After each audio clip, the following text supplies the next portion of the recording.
समाज में शिक्षा के क्षेत्र से लेकर विज्ञान की तकनीक तक हर क्षेत्र में हम और हमारा समाज प्रगति कर रहा है। लेकिन इस प्रगति के दौर में कुछ चीज़ें हैं जहाँ हम पीछे छूट चुके हैं, जिन पर कभी बात नहीं होती। ऐसा ही एक विषय है महिला उत्पीड़न और महिला सशक्तिकरण से जुड़ा, जिसमें कोई बात नहीं करना चाहता है। ऐसे ही मुद्दों पर बात करने के लिए आज हम आए हैं मैम के पास। मैम का नाम है रज़िया सुल्ताना। मैम जो है महिला सशक्तिकरण के लिए काम करती हैं और महिला उत्थान के लिए। आइए बात करते हैं। तो मैम से हमारा पहला सवाल यही रहेगा, मैम आपने इस क्षेत्र में आने का कैसे सोचा और इस काम को करने की शुरुआत कैसे हुई? पहली बात, पिछले 40 साल से हम लोग ये इशू पर काम करते हैं। मेरा कार्य क्षेत्र है सेक्स वर्कर कैदियान किन्नर। ये बहुत बड़ा इशू है।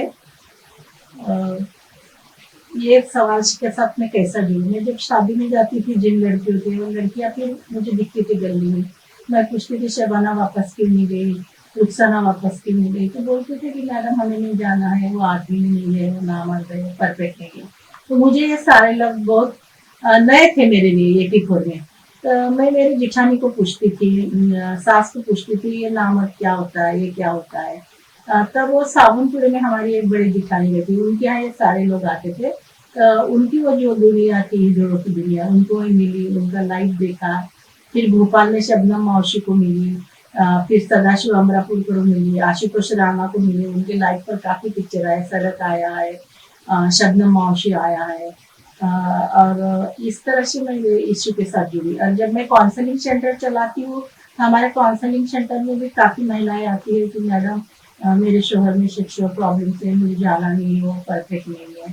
तो ये समस्या समाज में बढ़ रही है। तो इसलिए मुझे लगा कि लोग तो सारे इशू पर बात करते हैं, पर्यावरण, राजकारण, फिल्म इंडस्ट्री या अध्यात्म, लेकिन जो अहम हिस्सा है हमारी जिंदगी का उसके साथ बात नहीं करते। तो मुझे लगा कि नहीं, इस पर हमें काम करना चाहिए। अच्छा, आपने बात की जैसे किन्नरों की समस्या को लेकर, आप उसमें जब जागरूकता बढ़ी तो आपने और जिज्ञासा के साथ जानने की कोशिश की। तो ट्रांसजेंडर्स के लिए आप मतलब एक तो उनके सबसे पहले होता है कि उत्थान की बात करी जाए, क्योंकि समाज भी ऐसा बन चुका है कि उनके ऊपर कोई बात नहीं करना चाहता। तो उनकी सबसे बड़ी समस्या क्या है? किन्नर समुदाय के लिए आज सबसे बड़ी समस्या क्या है? किन्नर समुदाय के लिए तो आज सबसे बड़ी समस्या है कि मैं तो बोलती पेरेंट्स ने उसको अपनाना चाहिए। उनका उम्र में आना और उनको उनकी लैंगिकता मालूम होना, ये दोनों का टाई होता है। तब उनकी उम्र बड़े मुश्किल से 13, 14, 15 साल की रहती है। उनको फैमिली निकाल देती है, फिर वो किन्नरों के खाने में जाता है, वहाँ भी उनका रैगिंग होता है। पहले तो उनको फ्री में खिलाते हैं, फिर उनसे काम करवाते हैं। सर किन्नर ये किन्नर नहीं है, उसमें ट्रांसजेंडर है, गे है, बायोसेक्सुअल है, नकली किन्नर है, असली किन्नर है, सेक्स चेंज ऑपरेशन करने वाले हैं, हार्मोन चेंज ऑपरेशन करने वाले हैं। ये बहुत बड़ी दुनिया है। लेकिन हमारे समाज में ये लोगों की आबादी बढ़ रही है। तो पहली बात तो उनको फैमिली में स्वीकार करना चाहिए और समाज में भी उनको स्वीकार करना चाहिए। और जो किन्नर लोग हैं, इन्होंने शिक्षण के मुख्य प्रवाह पर आना चाहिए। जब तक शिक्षण के मुख्य प्रवाह पर नहीं आते, तब तक उनकी रेल मंगना, शगुन मंगना, शादियों में मंगना ये बंद नहीं होगा। शिक्षण सबसे बड़ा उस पर उपाय है, वो उन्होंने करना चाहिए। जी, आपने जैसे किन्नरों के ऊपर बात की है। कई बार कोई लड़का होता है जिसे पता चलता है कम उम्र में कि वो उसके साथ कोई शारीरिक समस्या है, वो घर पे बताता है, किसी दबाव के कारण शादी हो जाती है, पर उसके संबंध जो सही नहीं होते, फिर वहाँ पे निश्चित रूप से सही नहीं हो पाते कई बार। तो क्या ऐसे चीजों में तलाक ही एक बचता है जरिया, या फिर और कोई मतलब? नहीं, तलाक ये कोई जरिया नहीं है। जो अभी तो इन लोगों की तलाक होते ऐसा नहीं है, जो परफेक्ट है, 2-2 बच्चे हो गए, समाज के नजर में पेरेंट्स बन गए, उनके भी इश्यू है, उनके भी फैमिली प्रॉब्लम है। लेकिन ये जो है, मुझे लगता है जब कोई बच्चा अपने मम्मी को पापा को बोलता है कि मुझे शादी नहीं करना है, तो मम्मी पापा उसको बोलते हैं कि अरे हमारी इज्जत जाएगी, तू शादी नहीं करेगी। तो वो बाप अपनी इज्जत रखने के लिए वो बेटे की शादी करते हैं। शादी करने के बाद यदि वो बीवी को वो सुख नहीं दे सकता, तो वो बीवी जब मैके में जाती है तो उसके मैके वाले सारे लोगों के साथ उसकी बदनामी करता है। तो इज्जत के दायरे में अपनी लैंगिकता को मत लाओ। इसमें जब तक हम इंसानियत की जिंदगी नहीं जीती, तब तक ये इशू हल नहीं होगा। पेरेंट्स ने भी समझना चाहिए, यदि हमारा लड़का नहीं बोलता है शादी करने का, उसकी कोई अलग प्रॉब्लम है, तो उसके लिए उसको समझना चाहिए। और उनको समस्या के बावजूद परिवार की क्या भूमिका हो सकती है? कैसे परिवार उनको सहयोग कर सकता है इसमें? परिवार को तो यह सहयोग कर सकता है कि जैसा उसको निग्लेक्ट मत करो। हम और समाज ने भी इसको स्वीकार करना चाहिए। जैसा मैं माँ हूँ, मैं बोलूँगी कि मुझे 2 बच्चे हैं, लेकिन एक उसमें का ट्रांसजेंडर है या गे है, तो 2 लोग सुनेंगे और फिर बात करेंगे उसको 2 बच्चे हैं, लेकिन एक कोई काम का नहीं है। तो हम जो सारी मर्दानगी, सारा पुरुषार्थ सिर्फ उस चीज़ों में हम समाविष्ट करते हैं, तो ऐसा नहीं है। उसका एजुकेशन, उसका मिजाज और असल में समाज में भी क्या होता है, हमें क्रिमिनल चलता है, हमें यदि वो व्यसनी है चलता है, शराब पीता चलता है, वो रेप करता है वो चलता है, लेकिन सिर्फ उसकी लैंगिकता अलग है तो उसको हम स्थान नहीं देते हैं। इनको हमें समझना चाहिए, ये भी इंसान है, ये भी समाज का एक घटक है। उनको हम इंसानियत के तौर पर देखना चाहिए, तभी ये समस्या हल होगी। बिल्कुल, परिवार के सहयोग के साथ समाज की भी जो स्थिति समाज सही की भी भूमिका बहुत तो मायने। आज जब देखते हैं कि किन्नरों की जो समाज में एक छवि है, वो बहुत अच्छी नहीं कई बार सामने आती है। जैसे वो कहीं माँगते हुए नज़र आते हैं या फिर कोई अन्य तरीकों से दिखते हैं, तो लोग कहते हैं यार ये किन्नर हैं, इनसे अपने बच्चों को दूर करते हैं उनसे, उनके साथ खेलने नहीं देते, उनके साथ बात नहीं करने देते। तो समाज को कैसे अपने दृष्टिकोण को सही करने की ज़रूरत है? समाज के लिए क्या संदेश होगा आपका? नहीं, समाज भी कहीं गलत नहीं है, क्योंकि किन्नरों की महफिल में असली हिजड़ों की किन्नरों के बजाय नकली किन्नरों की आबादी बढ़ गई। अच्छे मर्द है वो भी पैंट पर साड़ी पहन के मांगते हैं। कुछ लोग कुछ जमात की महिलाएं हैं जिनको मैं देखती हूँ सिग्नल पर तालियां बजा के मांगते हैं, तो इसलिए समाज को लगता है कि असली हिजड़े नहीं है, नकली हिजड़े है। समाज भी कहीं गलत नहीं है। और दूसरा मुद्दा ये अंधश्रद्धा के साथ भी एक जुड़ा है कि हम किन्नरों को नहीं झेलेंगे तो वो हमें बददुआ देंगी, हमारे घर में भी वही बच्चा पैदा होगा और बरकत नहीं रहेगी। तो ये सब गुंतागुंती का विषय है। एक तो नकली हिजड़ों की संख्या बढ़ गई, दूसरा अंधश्रद्धा के साथ ये जुड़ा हुआ है।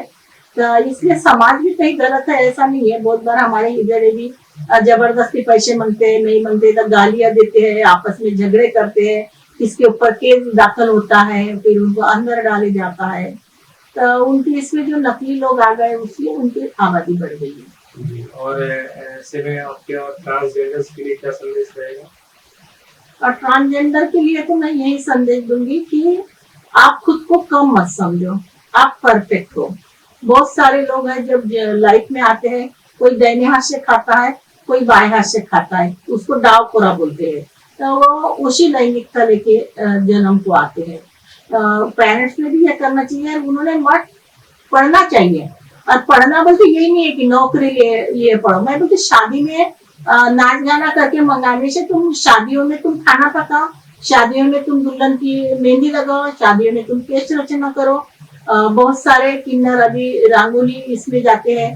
अभी आपने देखे होंगे डांस में, और शुभम जो था बीट का, उसका दूसरा नंबर आया था डांस में वगैरह, लावनी में वगैरह। तो उनके आंग में बहुत कला गुण रहते हैं, कला गुण में वो आगे जाए। हर कोई पढ़ेगा या नौकरी लगेगा ऐसा नहीं है, लेकिन काफी रोजगारों की संधि है। कैटरेस है, साड़ियों की दुकान पर है, ब्यूटी पार्लर है, मेहंदी क्लासेस है, बहुत सारी चीजें उधर पुस्तक। समाज में परिवर्तन आया है, वो उनको स्वीकार करने को तैयार है। इन्होंने ये वो जो है भीख मांगना, रेल मांगना, शगुन मांगना, शादियों में नाचना, ये छोड़ देना चाहिए। आप लंबे समय से इस क्षेत्र में काम कर रही हैं, जैसे आपने बताया कि लगभग 40 साल से इस क्षेत्र में काम कर रही हैं। तो मुख्यतः केसेस किस उम्र के आते हैं सबसे ज़्यादा? ज्यादा केसेस तो 20 साल से लेकर 30 साल तक के जाते हैं। हमारा कानून बोलता है कि शादी या 21 साल का लड़का होना और 18 साल की चाहिए होना, लेकिन अभी 10वीं 12वीं की परीक्षा खत्म होती, हमारे सेंटर में लव मैरिज करने वालों का प्रमाण बहुत ज्यादा होता है, जो कि हम बहुत सारे लड़के लड़कियों को हटा देते, क्योंकि लड़की 18 की नहीं रहती, लड़का 21 का नहीं रहता। फिर भी 25 साल तक की शादी हो गई कि वो 25-30 साल तक के वो प्रॉब्लम हो जाते हैं। एक तो समाज में शादी लड़के की होना चाहिए, पड़ोस के बहू को बच्चा हो गया तो हमारे बहू को भी होना चाहिए। यदि 2-4 साल बच्चा नहीं हुआ तो वो बहू का बहुत टैगिंग होता है। बहुत सारे कपल्स में वो जो शोहर रहता है वो परफेक्ट नहीं रहता है, लेकिन वो इल्जाम अपने ऊपर नहीं लेता, दूसरे के ऊपर लेता। तो साक्षरता जो है, लैंगिक साक्षरता समाज में आना बहुत जरूरी है। जब तक लैंगिक साक्षरता नहीं आएगी तब तक लाइफ कोई मायने नहीं रखेगी। इसलिए फिर क्या होगा, विवाह बाह्य संबंध का प्रमाण बढ़ रहा है। पूरे दुनिया का यदि हम क्राइम देखेंगे ना, पूरे दुनिया का क्राइम 5 इश्यू पर चल रहा है: सत्ता, संपत्ति, सौंदर्य, स्त्री और सेक्स। 5 ही इश्यू पर से पूरे दुनिया का क्राइम चल रहा है। तो इसमें का जो है गुनहगारी का प्रमाण कम हो जाएगा जब लैंगिक साक्षरता आएगी तो। जी। और यूथ्स है जो न्यू मैरिड कपल रहते हैं या फिर नए-नए वो केसेस का सामना कर रहे होते हैं, पर उनका इतना प्रेम या स्नेह कह लीजिए बहुत ज़्यादा रहता है आपस में कि वो नहीं कहते कि हम चलो इस समस्या के साथ रह लेंगे। तो उन लोग को आप मतलब कैसे देखती हैं? उनकी भूमिका कैसी है? मतलब कि जैसे उनको हाँ, स्नेह देखो भाव देखो वो जो बोल रहे हैं समस्या के साथ, जी, समस्या क्या है? वो परफेक्ट नहीं है तो उनको बच्चे नहीं होंगे, बाकी तो कोई समस्या नहीं है। जी, लेकिन मैं एक सामाजिक कार्य करती हूँ, स्त्रीवादी लेखिका करके मैं समाज को सवाल करना चाहती हूँ, जिनको बच्चे है उन्होंने क्या तीर मारे? काफी लोगों को बच्चे हैं लेकिन बच्चे उनको पालते नहीं और वृद्धाश्रम में है, बच्चे जेल में है। अरे ये जो समस्या है सिर्फ परफेक्ट नहीं है, क्योंकि उनकी शादी तो हो चुकी है लेकिन वो वंश नहीं दे सकते, बच्चे नहीं दे सकते। लेकिन फिर सवाल आता है जिनको बच्चे हैं उन्होंने पेरेंट्स को कितना हैप्पी रखा है, ये भी एक अपने पास है। तो उसका इतना बाउ नहीं करना चाहिए कि मैं परफेक्ट नहीं हूँ। वो जो है वो सही है, उनकी विचार, उनका सोच, उनकी मिजाज, उनको समाज के लिए कुछ देना, ये भी बहुत मायने रखता है। और एक कह लीजिए सेक्स एजुकेशन की कहीं हद तक अब कमी नज़र आती है। जैसे आपने इंटरव्यू के पहले चर्चा की थी कि कामसूत्र जो है बहुत शताब्दी पहले लिखा गया था। ऐसे विषयों पर आज समाज बात करने से बचता है या फिर इसी की कमी से कई बार घरेलू हिंसाएँ बढ़ती हैं और पारिवारिक जीवन सही नहीं चलता है क्योंकि उन्हें पता नहीं होता कि चीज़ें हैं क्या असलियत में। तो शादी के बाद कह लीजिए या शादी के पहले कह लीजिए हिंसात्मक प्रवृत्ति कई बार आदमी की आ जाती है। तो घरेलू हिंसा में आपको इसके अलावा कौन-कौन से विषय देखने को मिलते हैं?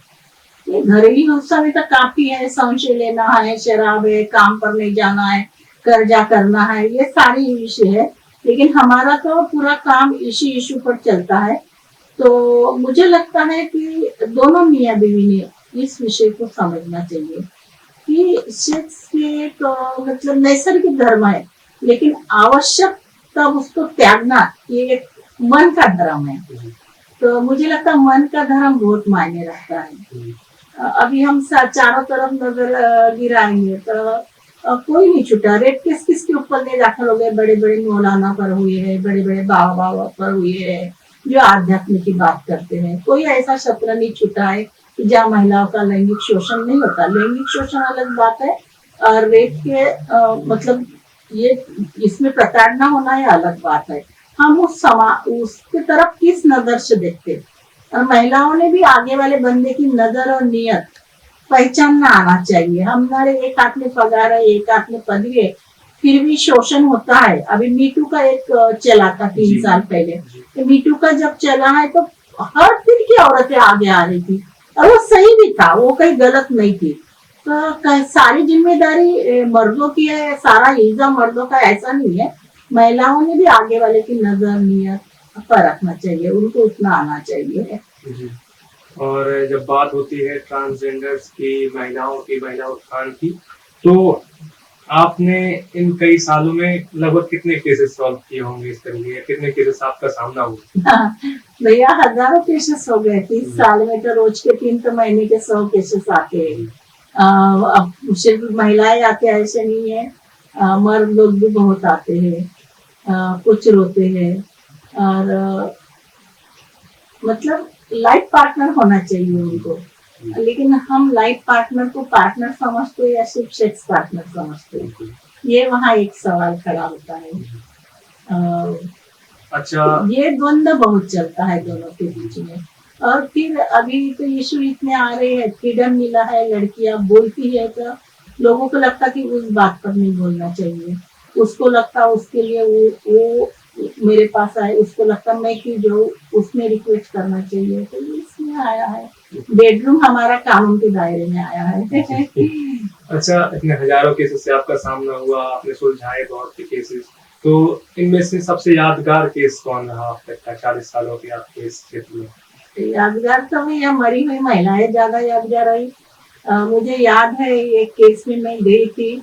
उसको शोहर ने जलाया था, रात को जलाया था। क्यों जलाया था कि उसने उस चीज के लिए नकार दिया था। फिर बाद में वो इरविन में भर्ती हो गई।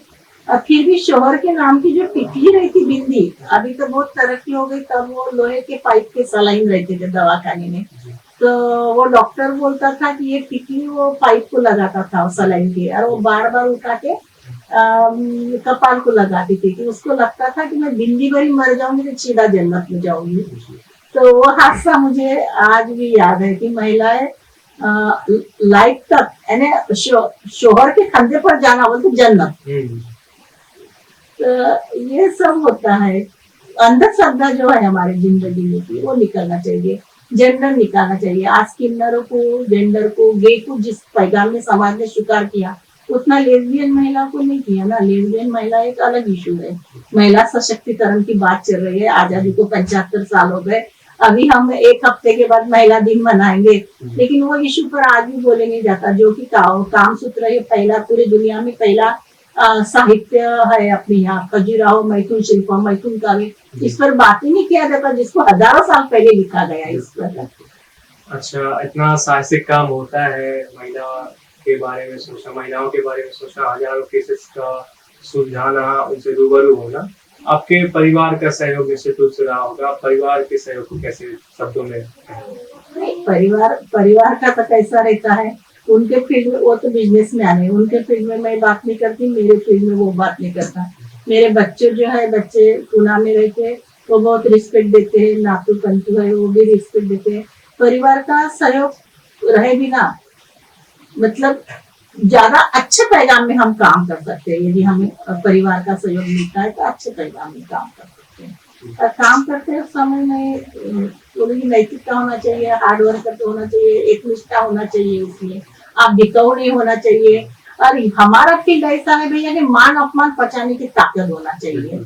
जब तक तुम मान अपमान नहीं पचाएंगे तब तक आप सोशल फील्ड में काम नहीं कर सकते। कितनी किताबें आपने लिखी हैं? जैसे आपने हम 2-4 किताबें तो हमें आपने उपहार स्वरूप भेंट की हैं, और उसके बावजूद आपने बहुत सी किताबें लिखी हैं। तो नए लेखकों को और नए जो दौर में आ रहे हैं पत्रकारों को आप क्या सलाह देना चाहेंगे मेरी तरफ से? हाँ, मैं यही सलाह देना चाहिए राइटर लोगों को भी कि पुरस्कार के फंदे में मत पड़ो। आप समाज हित की बात करो।